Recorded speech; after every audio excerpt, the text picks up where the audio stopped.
90% of the IT leaders that we surveyed said that emotional intelligence was essential. 40% of them still reported that they have a lot of workplace challenges that stem from low emotional intelligence, despite the fact that 78% of these companies are offering comprehensive EQ training programs. And I'm curious what makes Lumenalta's approach to emotional intelligence development distinct. A lot of times I pay attention to the words that are being used and try to understand what is being said behind them, whether it's EQ or emotional intelligence. What are we saying? The distinctions themselves will give people more appreciation, because typically when somebody says soft skills, it feels soft, right? Like, oh, those are the soft skills, not the really hard ones to pick up. Turns out that getting better at soft skills is really hard. And I would venture to say most people don't do it.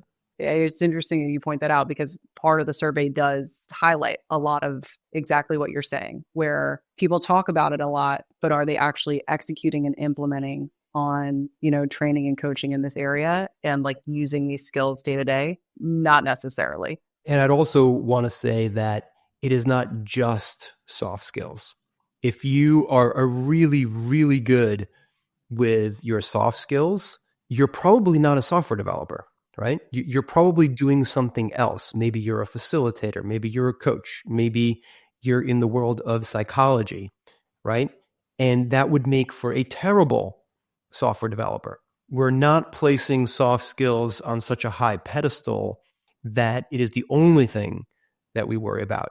It's really the mix of enough soft skills and enough hard skills in this superpower combination, right? It's like if you take it just right, then you can develop what you need to develop while also being able to listen and hear and understand what is being, hidden, what is not being shared, and be able to handle it, be able to get to the point where the client that might look like a bulldog is now a loyal supporter for what it is that you're trying to do. And then together we're able to do so much more.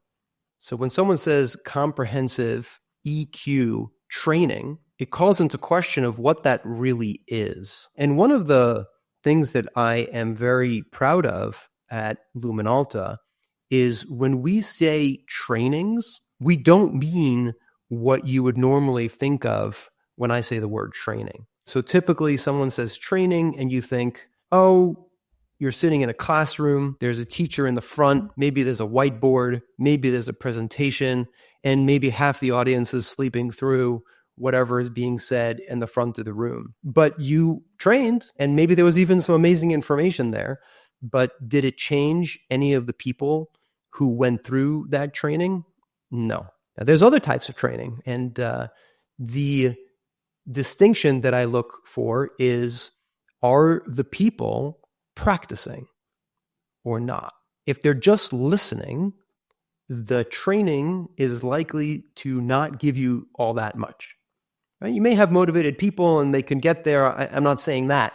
But if you're looking at the full 100% of the people and what percentage of the people are actually going to change their behaviors at the end of the training, right? Sometimes I think about that in a more advanced word, and we call it transformation.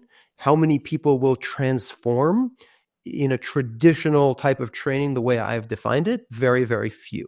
However, if you put people through practice where they actually need to do the thing that you're trying to get them to do, you have a much higher percentage of the people who are trained and will transform.